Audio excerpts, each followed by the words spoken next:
Bonjour à tous, quel plaisir de vous retrouver. J'espère que cette journée a formidablement bien commencé pour vous et que vous êtes prêts à la poursuivre en notre compagnie. Alors bienvenue à vous tous si vous nous rejoignez à l'instant sur Direct 8. Nous voilà partis ensemble pour une heure de bien-être. Et ce matin, justement, ensemble, on va profiter de ces quelques jours de répit, de ces quelques jours de repos au cours des fêtes pour s'offrir une pause bien-être en solo, entre amis, en famille ou en couple. Nous vous invitons l'espace d'un instant au plaisir, au calme et à la volupté. Vous avez une petite pause bien-être sans aucune culpabilité pour vous ressourcer, vous régénérer. Alors, on va se détendre ce matin et pour se réchauffer justement cette période hivernale, direction de temple du bien-être, le sauna et le hammam. Tout un rituel, toute une culture, humide ou sèche, à chacun sa chaleur, tradition familiale, institution nationale. Ils sont au Maghreb et en Scandinavie, deux lieux incontournables où on cultive tout simplement son bien-être. Alors, visite guidée ce matin à vos côtés, Claude Coury, bonjour. Bonjour Charlotte. Merci d'avoir accepté notre invitation, professeur de gym suédoise, fondateur de l'association française de gym suédoise. Alors, à vos côtés, on va redécouvrir, vous allez voir, mais toutes les subtilités, tous les bienfaits de cette chaleur venue du froid. Et alors, vous êtes suédois de cœur et d'adoption, vous, Oui, Claude. au moins. Au moins, parce que, il faut nous expliquer, parce que marié à une charmante suédoise. Tout à fait, vivant un peu à la méthode suédoise au quotidien. On va en parler d'ailleurs. Et d'ailleurs, vous avez même adopté une petite tonalité suédoise dans la manière de vous exprimer. Vous partagez votre temps entre la Suède et la France. Puis direction également le Maghreb, la chaleur humide du hammam. À vos côtés, Linda Ben Miloud. Bonjour. Bonjour. Merci d'avoir accepté notre invitation. Alors, vous êtes chargée d'accueil au hammam Pacha. Et alors, vous allez voir, ça va être le délice. Là, on part, destination, le pays des 1001 nuits. Chaleur, douceur, bonheur. C'est le protocole bien-être pour le corps et pour l'esprit. Également à nos côtés, Frédéric Bonfils, bonjour. Bonjour. Merci d'avoir accepté notre invitation. Ma sœur, vous êtes le directeur d'un spa, Sensation Spa, toute une invitation justement au bien-être, le massage, thaï, suédois, pierre chaude, chinois. Alors, on ne sait plus que choisir quand on nous propose de faire un massage. Eh bien justement, vous allez nous aider à faire le bon choix, celui qui nous convient, celui qui nous fait du bien. Décryptage à vos côtés dans quelques instants. Puis également ce matin, on vous proposera un tour d'horizon des dernières nouveautés bien-être, du 100% détente, du 100% high-tech. Nous avons testé pour vous. Images à l'appui dans quelques instants. Puis on prendra aussi du temps pour soi, chez soi, direction le bain ou comment optimiser cet instant de jouissance et de réjouissance. Alors on va commencer justement par un sondage Sofres à la question: si les semaines avaient un 8e jour, qu'aimeriez-vous faire? Alors vous, par exemple, vous répondriez quoi à cette question? Parce que les Français ont répondu majoritairement garder cette journée pour soi, pour moi, rien que pour moi. Vous trouvez qu'on ne s'accorde pas suffisamment de temps et pourtant, charité bien ordonnée commence par soi-même? Claude Coury? Nous constatons que c'est tout à fait vrai, parce que les gens ne consacrent pas assez de temps pour leur bien-être et ils se stressent pour aller se déstresser. Tout est dit. Ah oui, d'accord. Oh là là, donc là, ça veut dire qu'il y a du travail. Il faut désapprendre pour réapprendre les bons réflexes du bien-être. Oui, quand on les voit se pousser pour aller à un cours qui va les déstresser et dans un état second, si vous leur dites non, il n'y a pas de place pour vous, vous devez attendre le cours d'après, on voit dans quel état ils sont et c'est une déception totale. Donc il y a un besoin, un manque évident.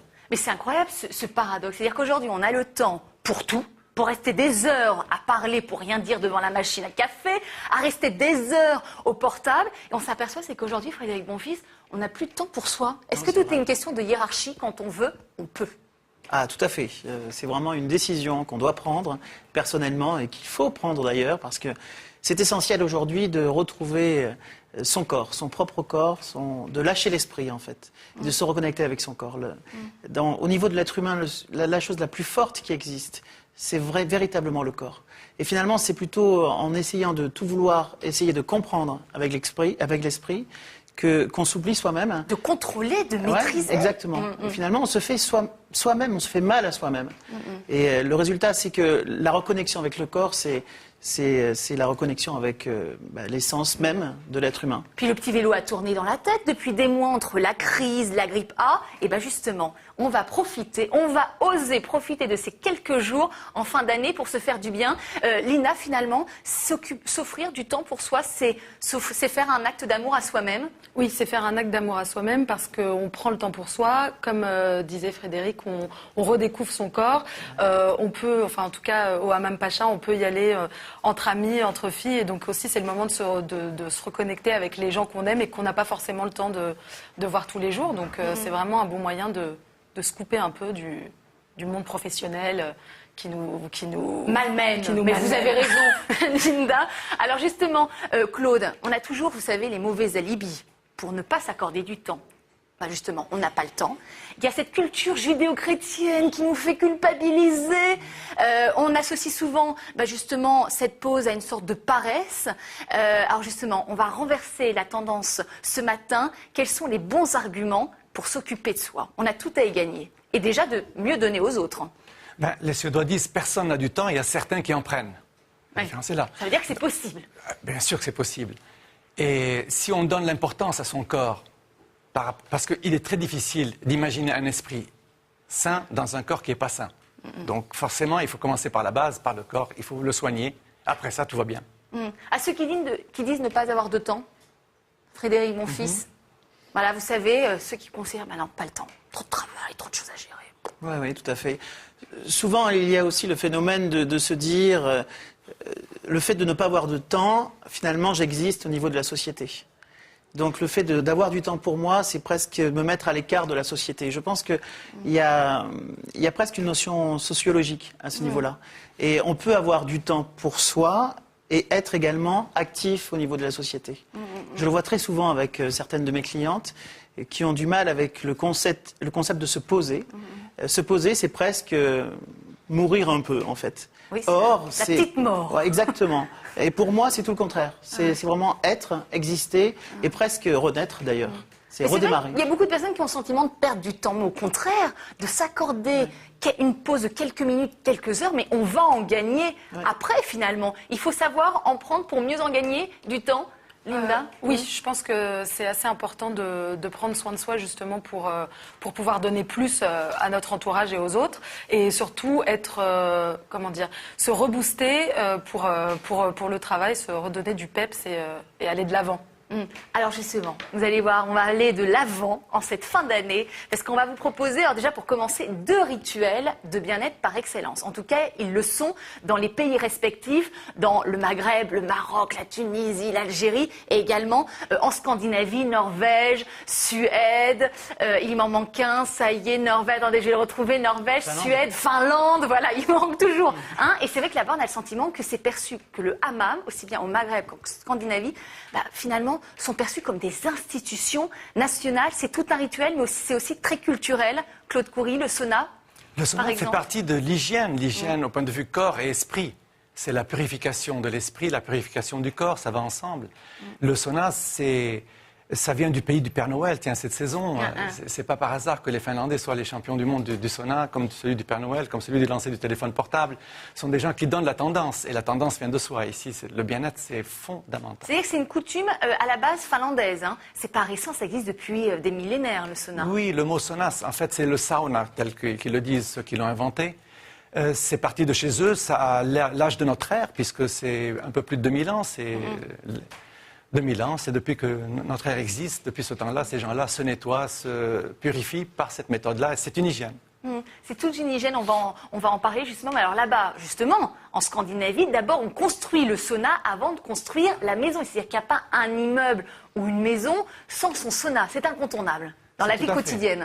Les petites maisons que vous voyez juste au bout du lac, sur le rocher les mieux placées, ça c'est le sauna. Derrière la maison un peu plus grande et le reste du foyer. Donc c'est la dépendance, c'est ça?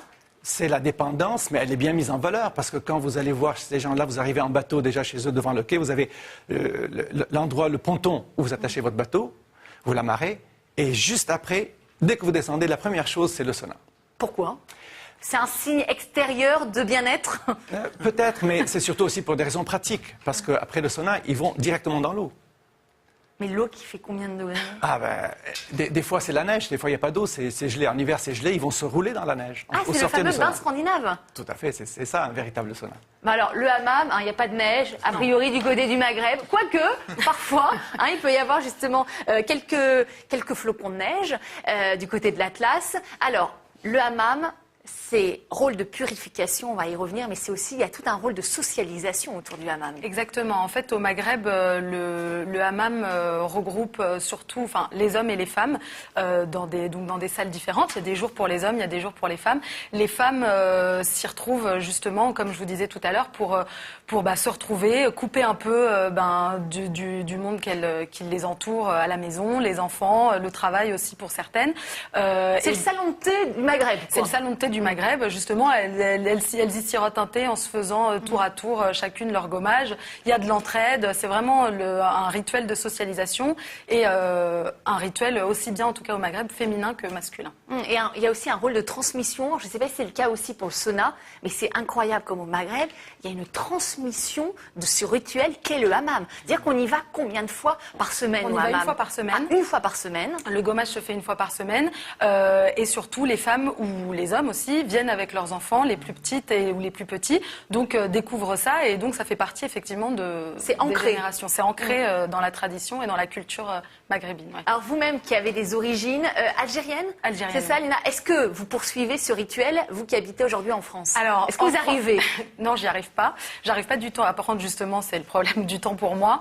Mais si je pouvais, j'irais en tout cas au moins une fois par mois parce que c'est un vrai un pur moment de détente. On se relâche complètement et même y aller seul, parfois on se reconnecte avec nous-mêmes et c'est vraiment le meilleur moyen. Claude, adepte du sauna? Pas Totalement. une semaine sans sauna?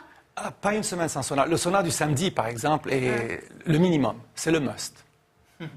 Minimum, c'est-à-dire vous, donc c'est un sauna par semaine. Ah oui. Et même aujourd'hui, vous qui habitez en France, qui vous partagez entre la Suède et la France, en France, vous faites le sauna? Je prends un sauna en milieu de semaine si je me sens fatigué ou un début de rhume ou autre pour évacuer ça, il n'y a rien de mieux. Ah bon, mais alors dans quel état d'esprit vous êtes, par exemple, quand vous ressortez du sauna? Donnez-nous l'envie d'avoir envie de s'accorder quelques heures. On y reste combien de temps d'ailleurs au sauna? On y reste en tout et pour tout avec les douches et tout le rituel. On peut passer une demi-heure, voire plus, mais à chaque séance, c'est 10 minutes maximum D'accord. de sauna, à l'intérieur du sauna. Après, vous sortez, vous refroidissez, une petite douche, une petite détente, et on peut réinjecter et recommencer autant de fois qu'on veut. Alors justement, quelle sensation ça génère en vous, là, cette petite pause sauna, quand vous y allez de manière hebdomadaire? Quelle sensation, dans quel état d'esprit vous êtes après? Là, vous me parlez du sauna déjà, j'ai envie de me détendre tout de suite. Je sais d'avance ce qui va se passer. Bah, mettez-vous à l'aise, retirez votre veste, votre chemise. Oui, on sent tout d'un coup une petite chaleur. Je pensais que c'était les projecteurs. C'est l'idée de... Mais c'est vrai.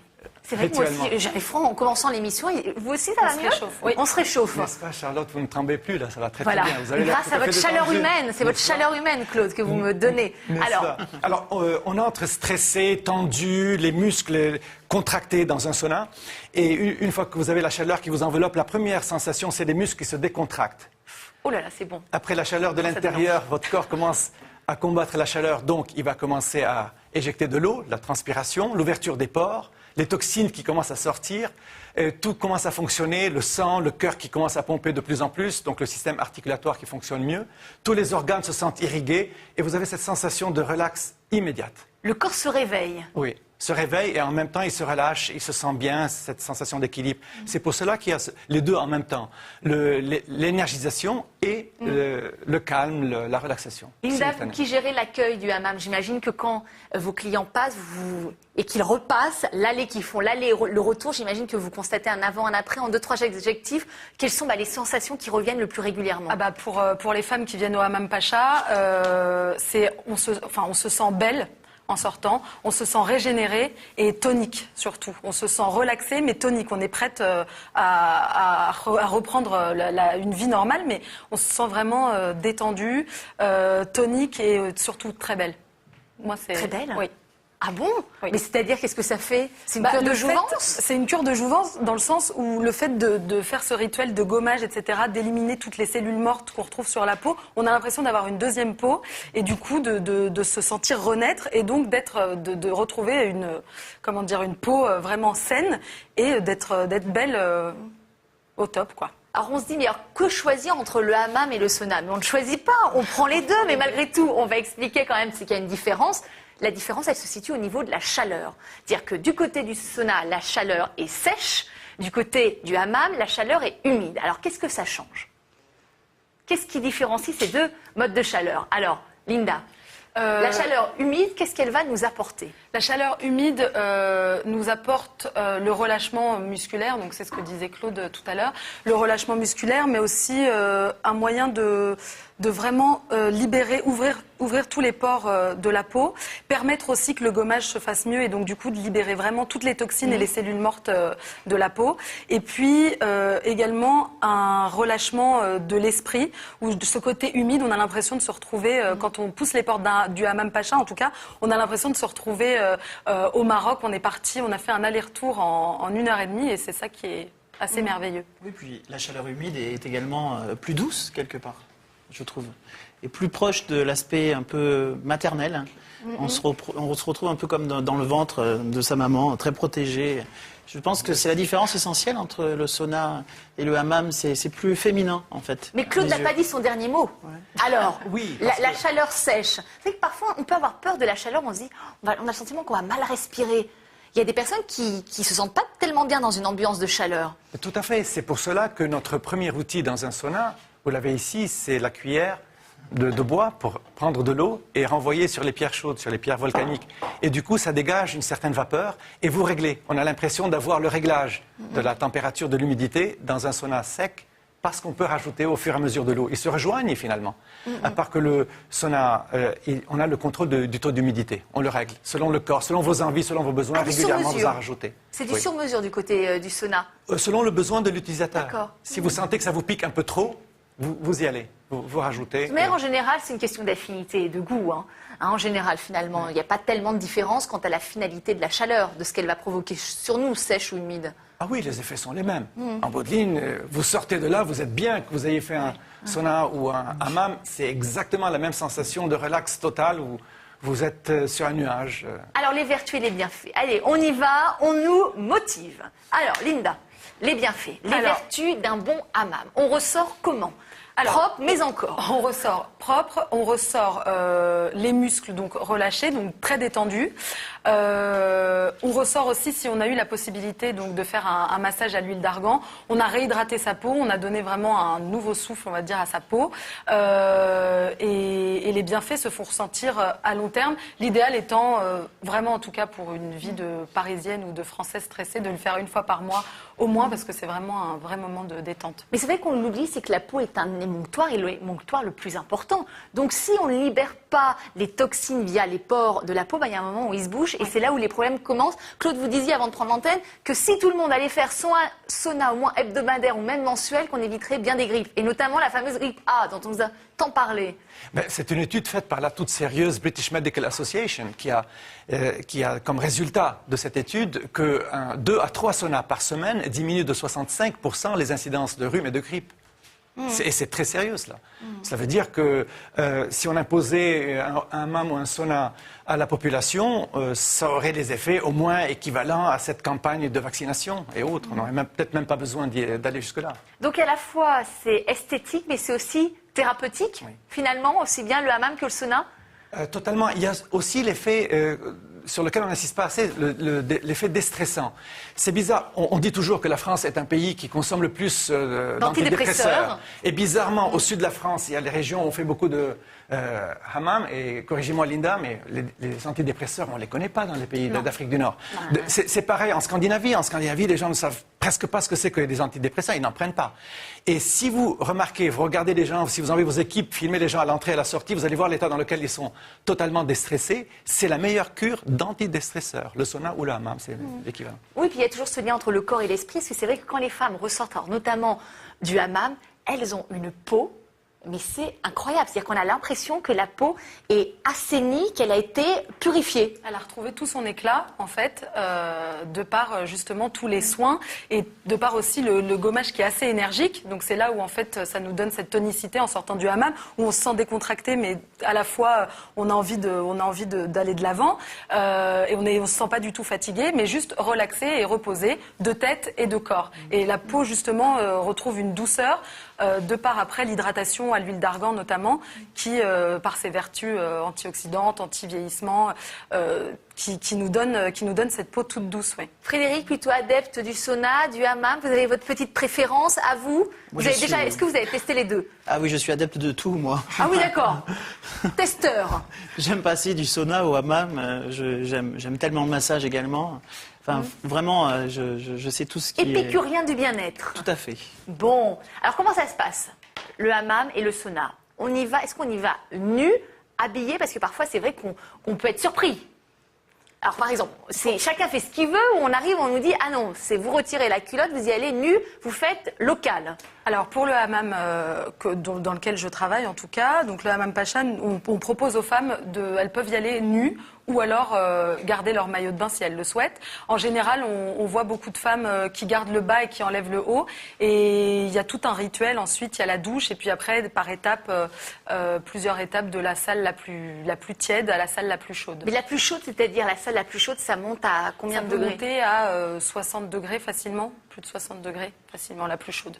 Donc, faut pas avoir peur parce que c'est une chaleur humide. Il y a une effluve d'eucalyptus qui circule. Donc, ça libère les sinus. Ça vous permet une vraie pause bien-être. Et surtout, il faut y rester à peu près une demi-heure normalement. Et pour celles qui supportent moins, ne pas hésiter à faire des pauses, aller prendre une douche, se régénérer un petit peu et puis y retourner après, faire des petites pauses. D'ailleurs, c'est un des paradoxes du Maghreb. C'est-à-dire que le corps est très voilé, très caché, et pourtant on a le sentiment c'est qu'il est sacré. C'est-à-dire que c'est incroyable le nombre de rituels de bien-être qui tournent autour du corps, où le corps a vraiment une place d'honneur. Oui, le corps a une place d'honneur. Les femmes orientales, elles le font nu, le hammam. Les femmes orientales le font nu pour recevoir les meilleurs soins et surtout pour se sentir justement déchargées de tout ce poids, allégées de tout ce poids qu'elles subissent la journée.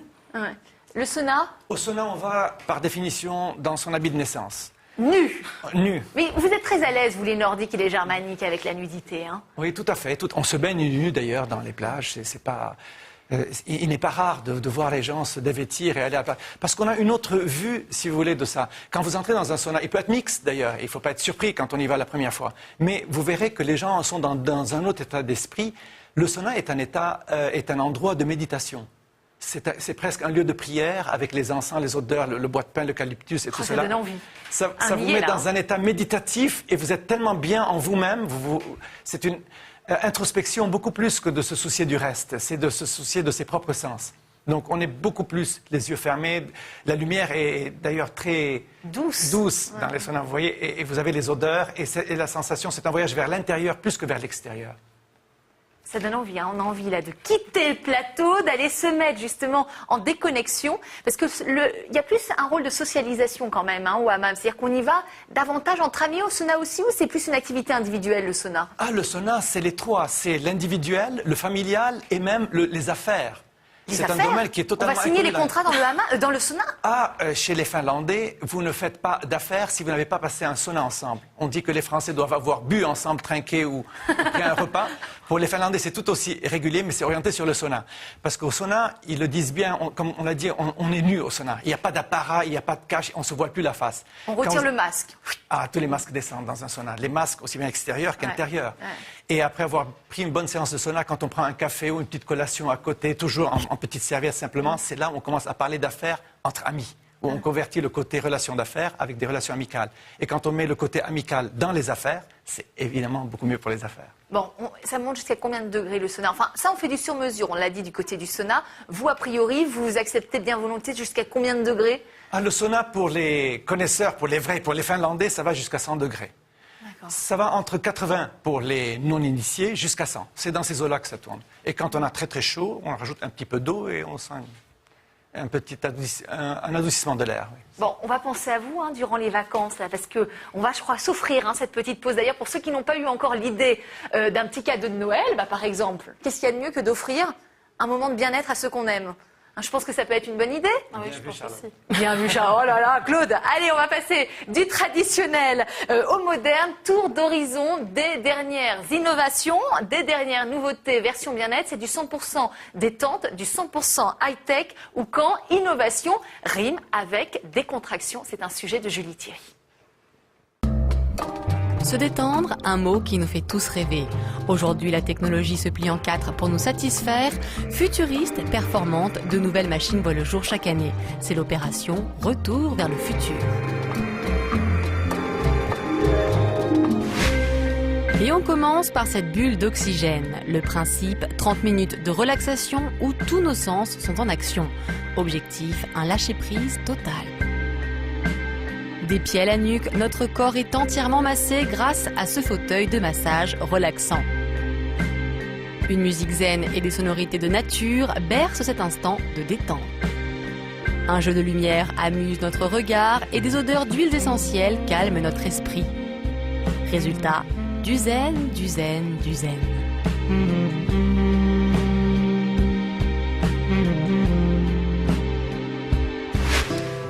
De la détente habillée, nous passons maintenant à la détente dénudée avec le Spa Jet, un cocon polysensoriel 100% évasion. Un lit de massage masse notre corps à coups de vibrations, un massage moins agréable qu'avec le fauteuil précédent, mais très vite, la pluie d'eau chaude nous console et nous enivre de bonheur. Les senteurs d'eucalyptus et les vapeurs d'eau chaude nous rappellent l'agréable sensation d'une séance de hammam. Une musique et des jeux de lumière ponctuent ce délicieux moment. Bref, 30 minutes de pur bonheur. Place maintenant à un tout autre univers, celui de l'énergisphère.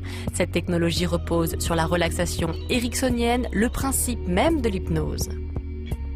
On s'installe à bord de cette navette acoustique et un jeu de voix se met à guider notre séance. Et peut-être ressentez-vous déjà un état de bien-être total. Étrange sensation.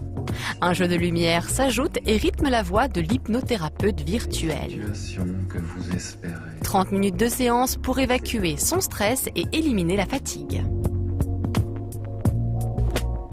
Décidément, le high-tech n'a pas fini de nous étonner et préparez-vous, ce n'est que le début. Alors Frédéric, vous qui êtes un testeur, vous nous avez dit, moi je teste tout ce qui peut me faire du bien, ce qui peut m'accorder du plaisir.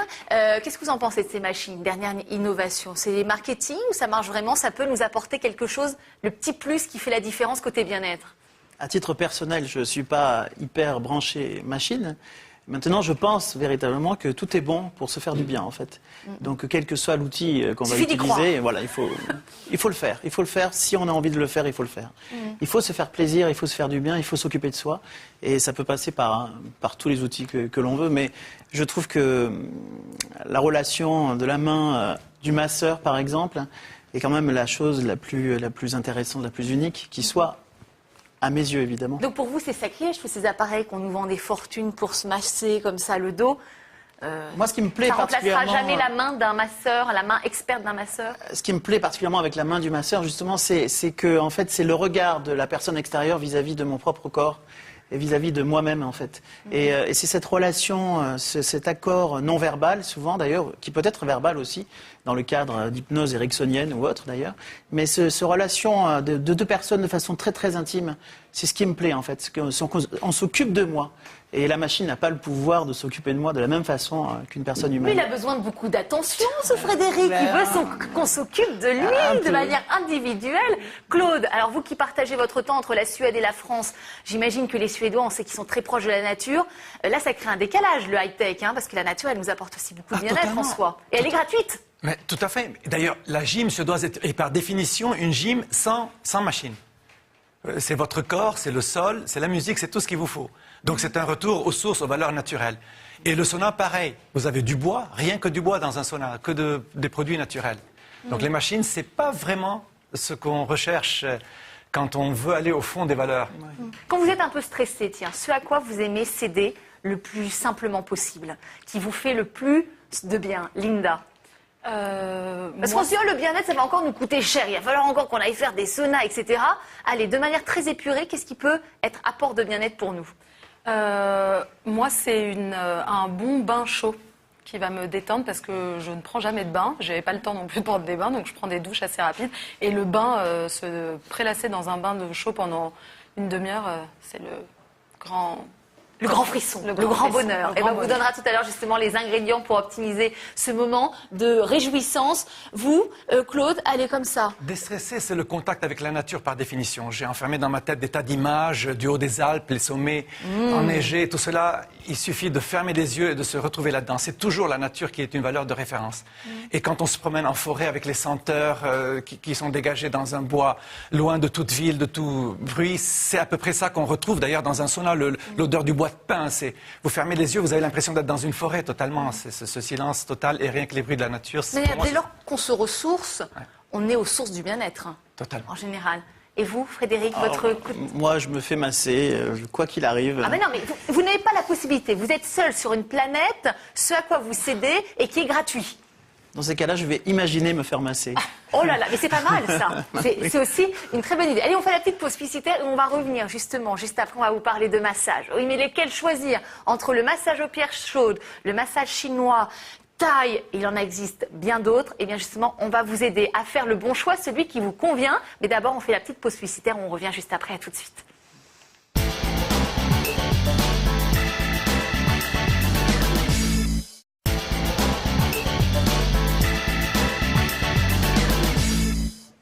Allez, de retour sur le plateau du bien-être ce matin, en cette période festive, eh bien, on vous propose de profiter de quelques jours de repos, de répit pour vous faire du bien à vous, rien qu'à vous.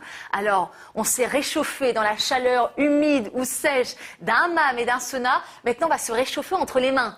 Experte d'un bon masseur. Parce que c'est ce que disait Claude pendant la pause publicitaire, il n'y a pas de mauvais massage, il n'y a que des mauvais masseurs. C'est l'idée ? Ah oui, tout à fait, je suis d'accord et je pense sincèrement qu'à chaque moment de la vie correspond un massage précis qui est adapté en fait.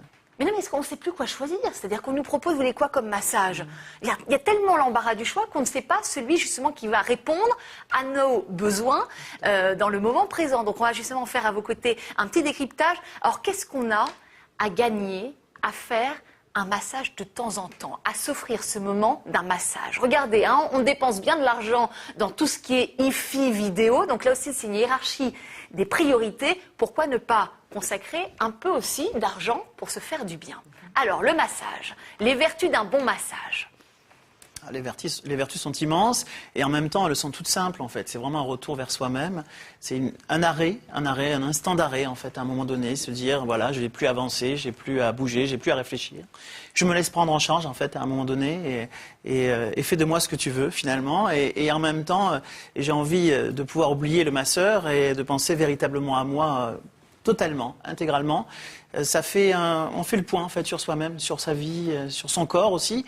Et c'est également prendre conscience de son corps dans le sens où, tiens, à cet endroit-là de mon corps, je vais bien, je vais parfaitement bien. Puis à cet endroit-là, j'ai une petite tension musculaire ou autre. Et donc ça fait un état des lieux finalement, un état des lieux du corps et un lâcher-prise de l'esprit. Lâcher-prise de l'esprit, et qu'il en a besoin, parce qu'on est toujours en train de cogiter, de réfléchir justement. Ces moments dont on parle ce matin ensemble, c'est des moments de pause où on arrête de réfléchir et on se laisse aller, et c'est le corps qui prend le relais de l'esprit. Exactement, et souvent d'ailleurs le corps a toutes les réponses. Mais oui. Oh là là, ça c'est juste. Ouais, il suffit juste de prendre un moment pour aller les chercher à l'intérieur de son propre corps. Mais ça c'est juste. Quand votre esprit est obstrué, vous ne savez pas quelle décision prendre, vous prenez du temps pour aller marcher dans la forêt, pour aller vous faire du bien, et vous avez toutes les réponses à vos questions. Est-ce que ça vous est déjà peut-être arrivé de vous retrouver dans ce genre de circonstances? Absolument. Absolument. Non mais c'est vrai, tout nous arrive finalement quand on est dans un état de lâcher prise. Oui. Moi, personnellement, s'il m'arrive un stress très important, une décision, par exemple, ma première réaction, ça va être d'aller me faire masser. Et c'est finalement pendant cet instant-là que je vais prendre le recul sur ce qui m'est arrivé et finalement, je vais trouver les bonnes orientations, les bonnes réponses. Finalement, je vais me poser. Je vais me poser vraiment intégralement, aussi bien au niveau de mon esprit, mais également de mon corps, et je vais pouvoir mieux repartir sur la bonne route, finalement. C'est vraiment un réflexe que j'ai personnellement. Et ça marche. C'est-à-dire qu'on a les bons choix, les bonnes décisions qui viennent à nous. Ah oui, ça marche pour moi, et ça marche aussi pour mes clientes que je rencontre, lorsque souvent, j'ai plein d'anecdotes comme ça, mais certaines clientes qui au départ me disaient ah non, j'aurai jamais le temps, c'est pas possible, je cours tout le temps. Et puis finalement, au bout d'un moment, elles me disent, au bout de quelques mois, quelques années, elles me disent mais attendez, 1 heure, c'est quoi? Finalement, c'est rien du tout. Et ça me permet tellement, et j'attends cette heure tellement avec impatience tout le reste de la semaine. C'est tellement important pour moi. Enfin, elles me disent tout le contraire de ce qu'elles pouvaient me dire lorsque je les ai rencontrées la première fois. Donc, je pense qu'elles sont persuadées également de ce que je pense également. Mais ça, c'est très culturel. C'est-à-dire, ça, c'est encore un paradoxe. C'est-à-dire que c'est un des sens les plus importants, le toucher. Ouais. Et en France, on a le sentiment, et notamment même de manière globale en Europe, on a le sentiment que c'est le sens le moins flatté, le moins valorisé, alors qu'il est finalement un des plus essentiels. Ouais, en France, en fait, on dépend principalement d'une culture judéo-chrétienne qui a... On ne se touche pas, exactement, malheureux. Exactement. Finalement, le corps est tabou parce que le corps est la dernière liberté de l'homme, à mes yeux, en France. Et en fait, c'est tout le contraire. C'est justement la plus grande liberté. Donc on devrait se toucher continuellement. Et il y a même une différence d'ailleurs entre Paris et le sud de la France. Dans le sud de la France, les gens se touchent beaucoup plus qu'à Paris. Je suis un garçon du sud de la France. Et quand je suis arrivé à Paris la première fois, j'ai choqué tout le monde parce que dans la rue, je demandais mon chemin et je disais « excusez-moi ». Et en fait, à Paris, ça ne se fait absolument pas. Et pourtant, c'est quand on touche l'autre qu'on le rencontre véritablement. Ouais. Oui, c'est une forme de communication sensorielle, le massage. On communique finalement sans se parler. Ah, tout à fait. C'est l'art du non-verbal, le massage. Mais en même temps, on parle beaucoup quand on masse et quand on se fait masser. Mais on parle, c'est une histoire qu'on raconte à deux personnes de façon très intime. Mais on gomme tout l'aspect social, les tabous. La parole, finalement, crée la société, quelque part, à mes yeux. Et le fait de toucher sans parler change tout, puisqu'en fait, on rencontre l'autre sans le juger, sans tabou, avec vraiment une très grande intimité. Une sorte de sincérité, une sorte d'intimité. Parce que vous savez, parfois, on se cache derrière nos mots. Là, le corps, il parle pour nous. Hein. Exactement. On ne peut rien voiler. Alors, du côté des pays nordiques, est-ce qu'on se touche ? Puisqu'on faisait un contraste entre le nord et le sud de la France. On se touche de manière différente, parce que si vous voyez une accolade scandinave, c'est une vraie accolade, même entre hommes. Quand on se prend, et on se prend bien l'un corps contre corps. Vous voyez, c'est une qui peut choquer des Français d'ailleurs quand ils voient deux Scandinaves se prendre dans les bras l'un de l'autre, et c'est le contact, mais total. Dans les pays du Maghreb aussi, je pense. Dans les pays du Maghreb aussi, le contact aussi bien entre hommes, ils se font la bise quand ils se voient, ils s'attrapent par l'épaule. Ils se tiennent la main. Ils se tiennent la main. Il m'a semblé, voilà, ils se tiennent la main. Il y a beaucoup d'amour dans cet acte-là, et c'est vraiment dommage que dans un pays très occidentalisé comme la France... On n'est pas si libéré que ça, finalement. Non, absolument pas. Absolument pas. On est resté dans des vieux carcans qui datent du XVIIIe siècle, là où la religion était très très puissante dans notre pays et qui nous a installé des interdits, en fait, de véritables interdits. Il nous reste ça en France. Et d'ailleurs, c'est peut-être le pays d'Europe où on est le plus coincé, finalement, à mes yeux. Les Victoriens, l'époque victorienne, justement, de la même époque. En Angleterre, vous trouvez qu'on est le pays le plus coincé, la France ? Ah, je le pense vraiment. D'ailleurs, le massage est moins développé qu'en France que dans tous les autres pays d'Europe. C'est vraiment incroyable. Même en Espagne, pourtant ils sont très catholiques également, ils ont pris une dimension, et puritains, ils ont pris une dimension au niveau du massage qui va beaucoup plus loin que nous en France, en vérité. Bon, alors on va faire un petit tour d'horizon justement de ce massage qui nous va, qui vous va, parce que là aussi on ne sait plus choisir, parfois il y a l'embarras du choix. Alors on va faire un décryptage, le massage aux pierres chaudes. Alors ça, il est arrivé en force depuis quelques années. Vous en pensez quoi, vous, du massage aux pierres chaudes ? Moi je trouve que c'est un outil absolument extraordinaire qui est malheureusement pas toujours très bien pratiqué parce que malheureusement ce massage a démarré en France par un effet de mode et donc plein de gens ont commencé à faire ce massage sans aucune formation finalement, entre guillemets, ou sans le bon objectif de départ. Et en fait, c'est un massage qui est très ancien, qui date des Indiens d'Arizona au départ. Et on peut dire que c'est un massage qui pourrait être un massage d'ordre chamanique. Donc en fait, lorsqu'il est bien pratiqué, on a vraiment la sensation qu'on décolle complètement, qu'on va au centre de soi-même. On a l'impression que le masseur vole pratiquement à un moment donné autour de son propre corps. Et ces effluves de chaud, de plus frais, de plus enveloppant avec la pierre et on alterne en plus la pierre et la main constamment. Donc, il y a quand même un peu de l'aspect manuel? Parce vraiment, pour certains, vraiment. moi, je sais que ça me manque, par exemple, s'il n'y a pas les mains. En tout cas, dans ma technique, dans celle que j'aime, dans le massage Hotstone, il faut alterner les mains, les pierres constamment. Et à un moment donné, il faut que la personne ne sache plus quand c'est la pierre ou quand c'est la main qui masse. Voilà. Alors, c'est pour qui et pourquoi ce massage aux pierres chaudes? À qui vous le conseillez en particulier? Alors pour moi, c'est le massage idéal en hiver. On est en plein dedans. Ah bah c'est pour nous. Voilà. Quand il fait très froid, puisque l'action de la chaleur très intense dans le corps réchauffe véritablement. On sent même la chaleur des pierres bien après la fin du massage. Donc, ça poursuit, c'est-à-dire que ça génère toute une chaleur dans le corps, ça va se diffuser? Tout à fait, tout à fait. On le sent véritablement bien après la fin du massage. Non seulement on est dans un bien-être de relaxation, mais on est également dans un équilibrage énergétique avec la stimulation des chakras, la chaleur intense au niveau des chakras. Donc en fait, c'est à la fois un massage extrêmement reposant, qui fait du bien. L'hiver, ça réchauffe, ça fait du bien. Et en même temps, ça va nous rééquilibrer le corps et relancer nos énergies. Et il y a cette idée de recentrage dont vous parliez, justement. Vraiment. Ce massage, quand on a tendance à se disperser. D'ailleurs, les massages qui sont avec le concept de stimuler les chakras sont des massages qui recentrent, puisqu'en fait, les chakras sont des centres, des centres secrets, pratiquement. Mais en fait, tout le corps est centré dans des points donnés. Donc, c'est vraiment intéressant. C'est vraiment un très, très beau massage. Reposant, moi je dirais, reposant au niveau de l'esprit, reposant au niveau du corps. Pendant le temps de ce massage, on peut avoir par exemple l'envie de s'endormir et le masseur va laisser la personne s'endormir à ce moment-là. Arrêtez, ça donne envie là, envie de bâiller, tiens d'un coup. Oui. Alors le massage suédois, ça va vous plaire ça, Claude, le massage suédois, un adepte? Oui, parce que moi je suis résolument pour le massage comme pour l'exercice physique, le sans outils, sans machine. Et d'ailleurs, c'est ça l'avantage du sauna, il a cette vertu que le donneur reçoit tout autant. Quand un masseur masse, il en reçoit tout autant au niveau de ses mains. Et ce contact se fait, et le fruit, enfin, c'est un échange qui se donne. Et c'est pour ça qu'il faut faire attention à la personne qui nous masse, parce que si la personne est dans un mauvais état d'esprit, vous recevez finalement son énergie. Ah, quand votre masseur n'est pas en très bonne condition, vous le sentez tout de suite.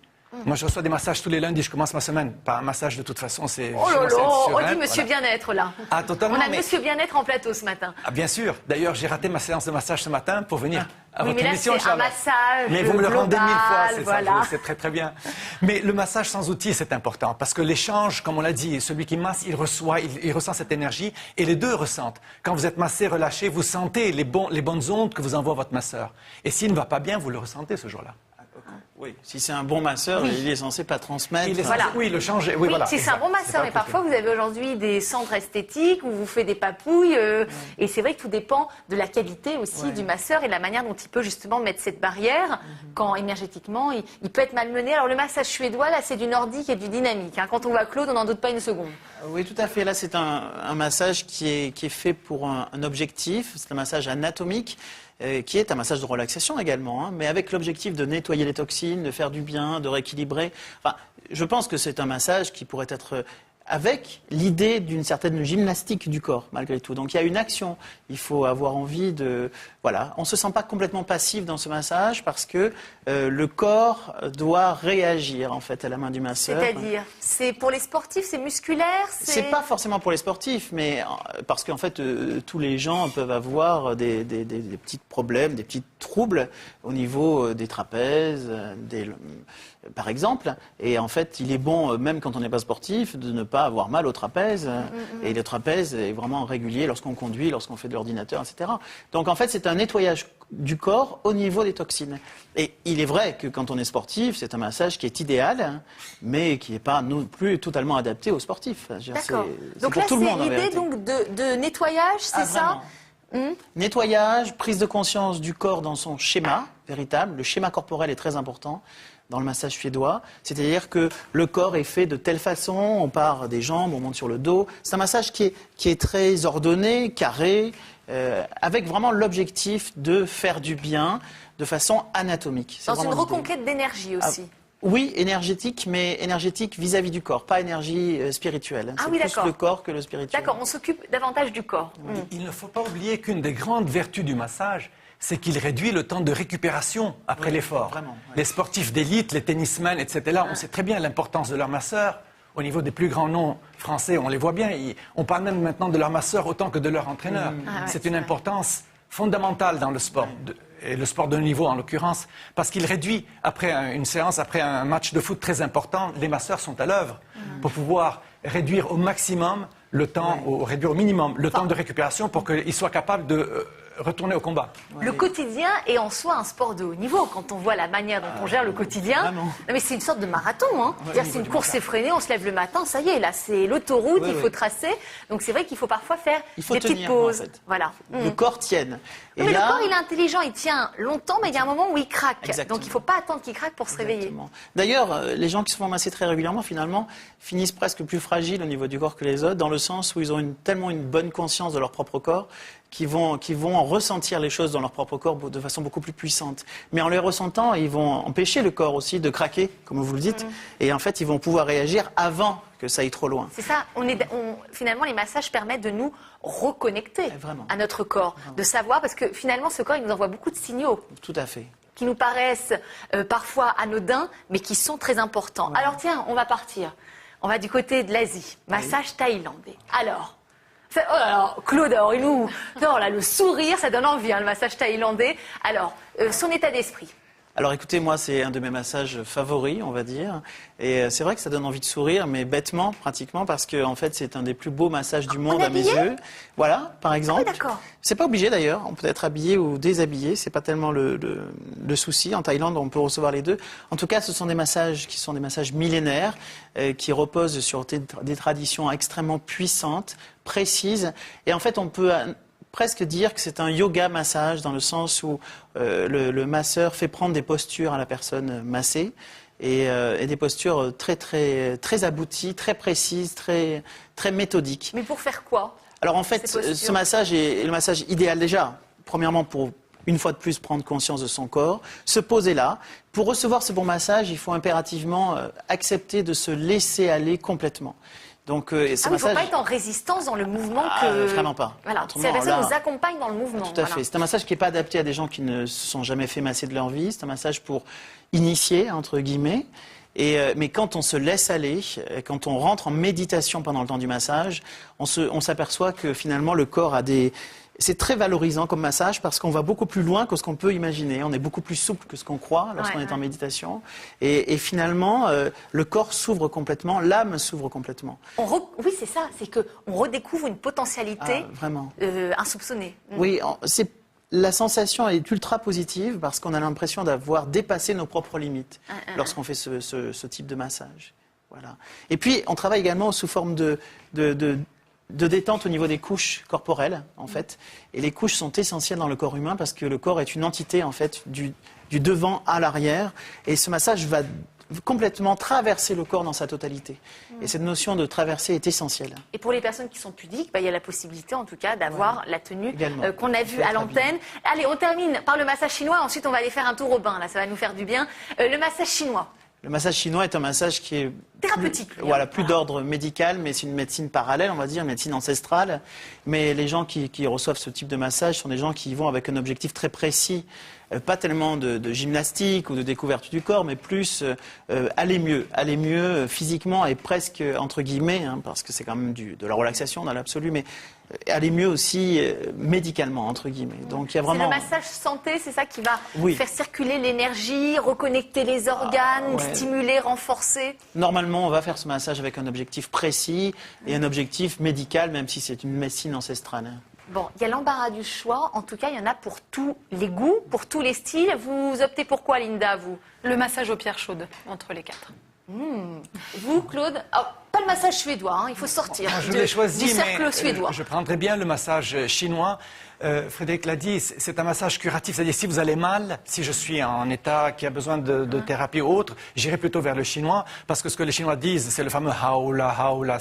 Ils vous traitent de l'intérieur avec l'esprit et le corps, parce qu'ils ne dissocient jamais les trois. Chez eux, les trois centres, la réunification des trois centres, de l'esprit, du sentiment et du corps, ça va ensemble. C'est d'ici que vient cet équilibre. Donc, si j'ai besoin d'être remis en équilibre, évidemment, le chinois, c'est quelque chose. Vous n'avez pas besoin, vous êtes l'équilibre parfait, Claude. Allez, on va plonger dans le bain, vous allez voir, de tous les plaisirs, de tous les délices culturels, charnels, une pause pour soi, chez soi. Le bain, instant de jouissance et de réjouissance, est un sujet de Raphaël Hiel. De l'eau, de la mousse, ça mouille et ça éclabousse, le bain, un jeu d'enfant, mais c'est aussi un moment de détente. Calme, sérénité et volupté, voilà un instant privilégié pour le corps et l'esprit. Rituels et traditions de l'Asie à l'Europe, à chaque pays sa baignade. Et si on partait ensemble autour du monde avec Véronique Ayache, auteure du livre « Les bains et leurs bienfaits ».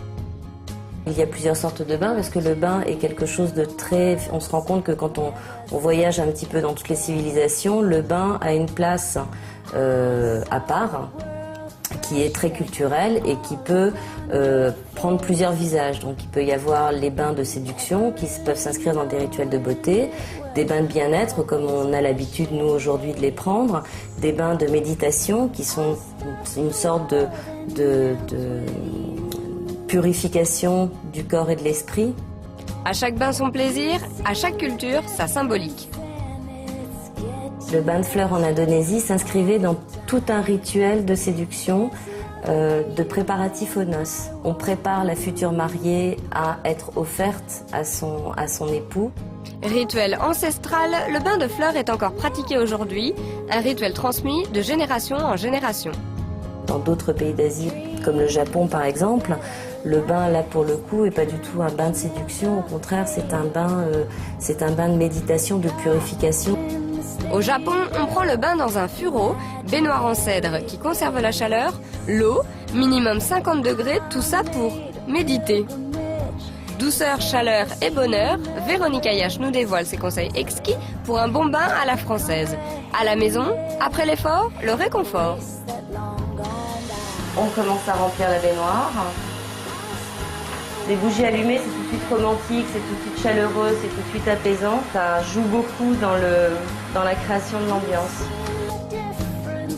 Une fois cette étape achevée, il y en a la troisième qui est très importante, c'est l'aromatisation de l'eau. Lorsqu'on plonge dans un bain justement qui sent bon, qui est doux, qui est chaud, forcément une Madeleine de Proust qui nous ramène à ces premières sensations fétales et au bien-être qu'on éprouvait dans le ventre de la mère.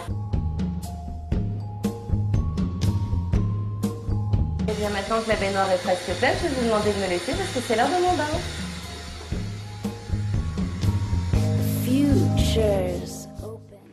Mais ça donne envie. Adepte du bain, ça vous arrive de temps en temps de vous laisser aller à la tentation d'un bon bain? Parce que c'est vrai qu'aujourd'hui, on nous fait culpabiliser pour des raisons environnementales, mais de temps en temps, une fois, pourquoi pas? Claude, adepte du bain? Très régulièrement et sans la moindre culpabilisation. Oui, mais bain froid, chaud, bain froid à la Scandinave, non? Bain chaud. Bain chaud. Bain chaud. Linda? Très chaud, avec des sels et des bougies tout autour de la baignoire, comme on a vu là. Ah, mais c'est tout un contexte. Même, on peut mettre une petite musique. Finalement, ça tient un peu de choses, la détente. Vous aussi, Frédéric? Moi, le bain, c'est le Japon. Et je vais au Japon très régulièrement, juste pour aller faire des bains, des onsen japonais qui sont absolument merveilleux. Autrement... C'est quoi le onsen, le principe du bain? C'est vraiment des bains extraordinaires qui sont toujours dans des lieux traditionnels et naturels en fait. Et en fait, on se baigne dans des eaux extrêmement chaudes. On change d'eau, on va dans des saunas aussi d'ailleurs au Japon beaucoup. Et c'est un mélange entre le sauna, le hammam, le bain. Enfin, le bain pas si basique, pas si classique. Extraordinaire. Alors si comme beaucoup d'entre nous, si comme nous tous, vous avez aspiré en cette fin d'année à une petite dose de bien-être, vous voyez maintenant, pour vous, c'est une réalité. Vous avez tout à portée de main pour vous offrir cet instant de sérénité, de détente. On vous souhaite une très très belle journée. Merci à vous trois d'avoir partagé cette heure en notre compagnie. Merci à vous de nous avoir suivis. Très belle journée. Rendez-vous demain à 10h. Très belle journée à vous tous.